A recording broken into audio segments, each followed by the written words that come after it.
नमस्ते, welcome back to my channel flavours of Nepal. आज चाहिँ मैले एकदमै मिठो अनि हेल्दी रेसिपी लिएर आइसकेको छु। मलाई चाहिँ एकदमै भोक लागेको थियो अनि के बनाऊँ, अब बच्चाहरू पनि आउने बेला हो नास्ता भनेर मैले बच्चाहरूको लागि नास्ता बनाउन भनेर चामलको पिठो पिसिराखेको थिएँ। अनि त्यही चामलको पिठोमा मैले यो बिटरुट राखेर यसको आज मैले पुवा बनाउँदैछु।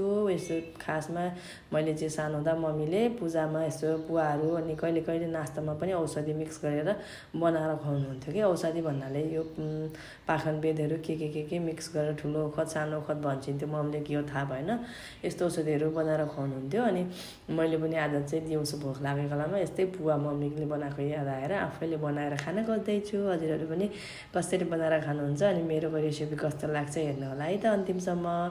मैले एक कचौरा चाहिँ चामलको पिठो लिएँ। आधा बिटरुटलाई मजाले मैले यसरी ग्राइन्डरमा ग्राइन्ड गरेँ, पानी राखेर अनि छानेर यसको रस राखेँ।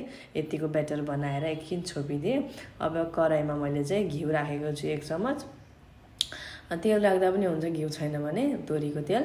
अनि मैले घिउ राखेर यसमा चाहिँ मम्मीले यो सुप अर्को के त्यस्तो के राख्नुहुन्थ्यो औषधि, मलाई चाहिँ थाहा भएन। अनि मैले चाहिँ सोफ राखेँ अनि ल्वाङ मरिच एउटा चाहिँ सुकमेल राखेर अलैँची राखेर चाहिँ यसरी अघिको ब्याटरलाई चाहिँ राखेँ यो घिउमा। अनि एकछिन राखुन्जेलमा मुनि सेप मजाले पाक्दै गर्छ, यसलाई एकछिन चलाइन। अनि मुनि यसरी मजाले तासिन थालिसकेपछि चाहिँ बिस्तारी मैले चाहिँ यो पन्युले यसरी सबैलाई एकचोटि बिस्तारी चलाइदिन्छु। यसको चाहिँ एकदमै लो हिट गरेको छु मैले यति बेला। अनि यसरी मजाले अब यसरी बिस्तारी चलाउने, यसलाई चाहिँ चलाएको गरेर पकाउनु पर्छ। अनि मैले चाहिँ ठिक्क थोरै मात्रै बनाएको छु। अब हजुरहरूले कति आवश्यक अनुसार बनाउन सक्नुहुनेछ। बिटरुट राखेर बनाउँदा चाहिँ हेल्दी पनि भयो, हेर्दा कलर पनि राम्रो हुने भयो। अनि बिटरुट नराखी पनि बनाउँदा हुन्छ। अनि मैले यसरी मजाले यसलाई चाहिँ चलाउँदै लो हिटमा बनाउँदैछु। यसरी बिस्तारै चलाउँदै बनाउँदैछु।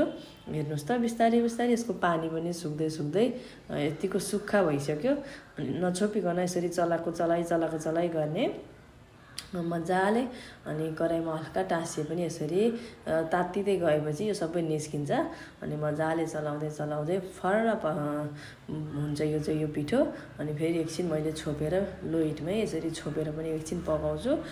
एकछिनपछि फेरि मैले यसरी ढक्कन उकाएर यसलाई राम्रोसँग चलाइदिन्छु। हेर्नुहोस् त कलर पनि पाक्दै गएपछि अलिअलि फेरिँदै जाँदैछ।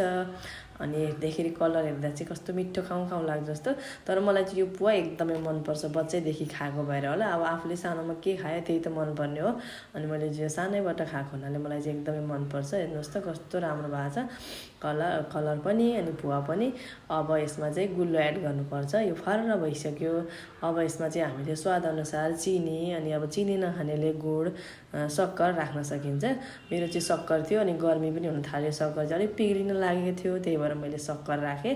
चिनी राख्दा अझ मिठो गुलियो स्वाद हुन्छ। यो सक्कर चाहिँ नेपाली सक्खरबाट हल्का अमिलो स्वाद छ किन हो। अनि यसरी मैले सक्खर राखेर मजाले एकछिन फेरि लो हिटमै मजाले यसलाई चाहिँ मिक्स गरिदिन्छु। सक्खर राखेपछि फेरि अर्कै कलर हुन्छ। हेर्नुहोस् त कस्तो कालो कलर भयो। अनि राम्रोसँग मिक्स गरेर यसलाई छोपेर एकछिन पकाएँ। अनि ग्यासको फ्लेम अफ गरेर प्लेटमा पनि राखेर देखाउँदैछु। मैले चाहिँ अलिकति खान लागि छु बनाएर। अनि हेर्नुहोस् त मैले चाहिँ कचौराले राखेको, तर खाना जस्तो मजाले त कहाँ मिल्नु। मजाले यसरी सुक्खा भएर मजाले यसरी सबै खस्यो। अनि चम्मचले सबैतिर मिक्स गरेँ, मिलाएँ। अनि मैले यसमा चाहिँ काजु किसमिस राखेर यसरी सर्भ गरेको छु। अगाडि राख्दा पनि हुन्छ, मैले चाहिँ अन्तिममा राखेँ। अब यसरी खाँदा चाहिँ एकदमै मिठो, हेल्दी पनि भयो, मिठो पनि हुनुभयो।